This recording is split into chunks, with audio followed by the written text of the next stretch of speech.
Hi everyone, welcome to UPSCpedia by anujjindal.in. First of all, a very happy Diwali to all of you. I know Diwali आज नहीं है but हमारी next meet after Diwali ही होगी.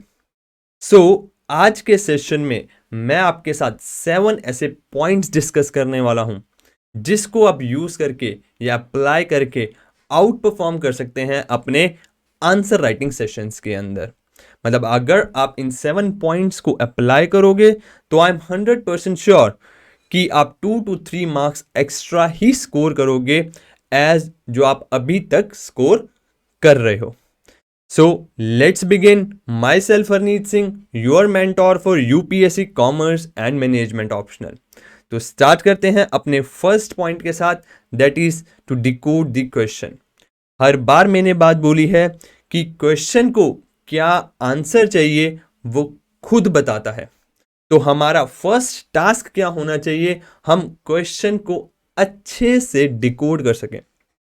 Decode कर सकें मतलब हम पता कर सकें कि क्वेश्चन में हमें क्या एक्सप्लेन करना है, किन किन पॉइंट्स को इंक्लूड करना है, क्या अपने ओपिनियंस देने हैं या नहीं देने हैं, ये क्वेश्चन हमें खुद बताता है.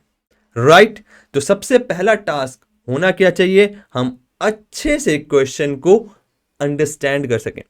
जो स्टूडेंट अच्छे से क्वेश्चन को अंडरस्टैंड करता है वो ही रिलेवेंट कंटेंट लिख पाता है, और जितना रिलेवेंट कंटेंट हम लिखेंगे उतना ही चांसेस होंगे कि हम ज्यादा मार्क्स स्कोर कर पाए.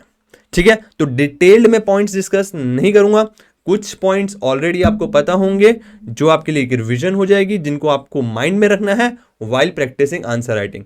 हाँ, इफ आप डिकोड क्वेश्चन से रिलेटेड कि कैसे डिकोडिंग करनी है वो अगर आप जानना चाहते हैं तो उससे रिलेटेड ऑलरेडी हमने वीडियोस बनाई हुई हैं.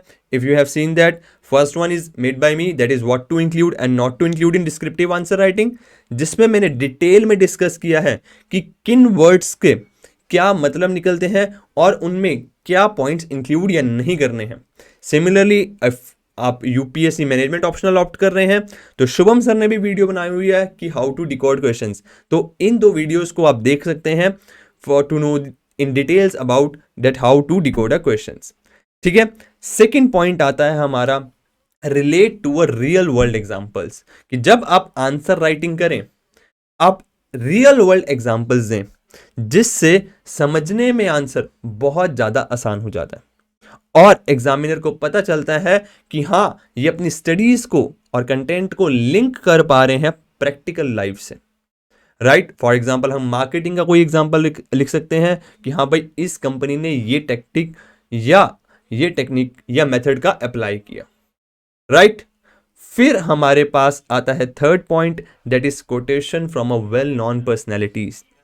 जब हम वेल नॉन पर्सनैलिटीज से दिए हुए स्टेटमेंट्स लिखते हैं उससे एक बहुत अच्छा इंप्रेशन जाता है इन्विजिलेटर पे और हमारे मार्क्स स्कोर करने की अपॉर्चुनिटी बढ़ जाती है. हाँ, अगर हम कॉमर्स एंड मैनेजमेंट ऑप्शनल लिख रहे हैं तो वेल नोन पर्सनैलिटीज की बजाय हम जो हमारे मार्केटर्स हैं लाइक फिलिप कॉटलर हो गया या जिनकी हम स्टडीज करते हैं हेनरी फ्योल, उनकी जो स्टेटमेंट्स हैं उनको भी कोट कर सकते हैं.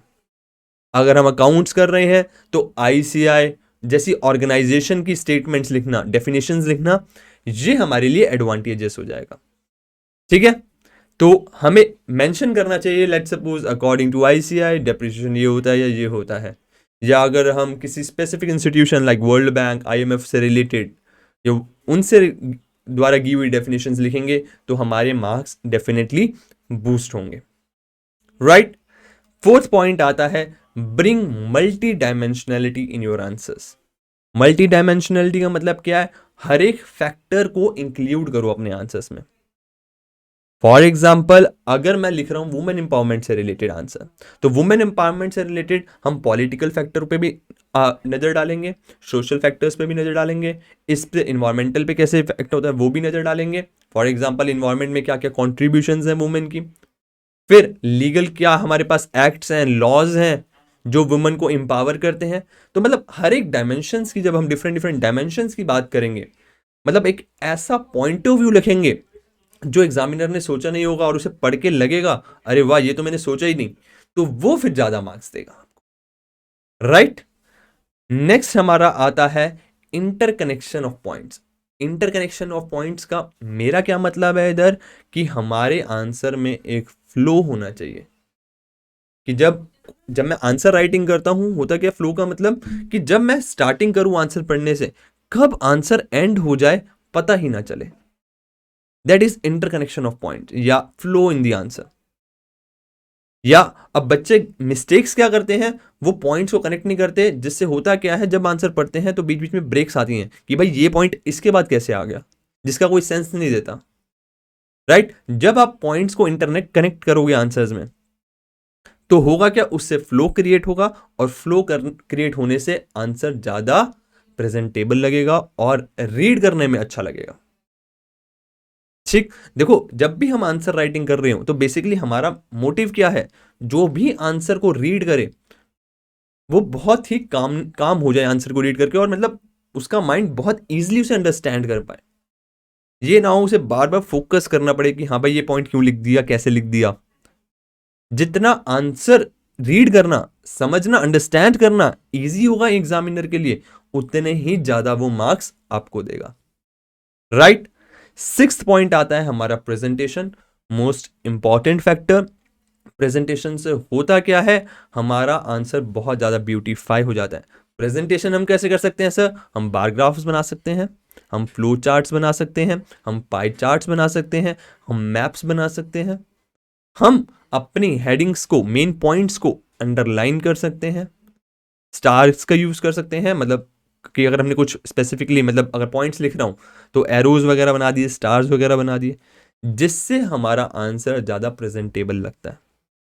अच्छा, फ्लो चार्ट्स का हम यूज कर सकते हैं कि हमें ज्यादा डिटेल में एक्सप्लेनेशन नहीं देनी, तो ये मैंने सर्कल वाले फ्लो चार्ट्स क्रिएट कर दिए, जिससे मैक्सिमम इंफॉर्मेशन इनके अंदर स्टोर कर दी, राइट।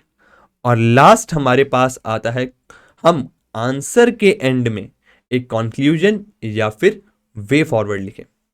कंक्लूजन और वे फॉरवर्ड लिखने से हमारा आंसर कंप्लीट होता है। जैसे हम खाना खाने के बाद स्वीट डिश खाते हैं ना, तो आंसर लिखने के बाद, पूरा आंसर कंप्लीट कंटेंट लिखने के बाद कंक्लूजन और वे फॉरवर्ड लिखने से आंसर कंप्लीट होता है और एक ब्यूटीफुल एंडिंग देता है आंसर को, राइट। अब इसमें एक चीज ध्यान रखनी है, कंक्लूजन और वे फॉरवर्ड में आप अपने सजेशंस या क्या क्या इंप्रूवमेंट्स या क्या क्या गवर्नमेंट पॉलिसीज वगैरह हैं वो मेंशन कर सकते हो।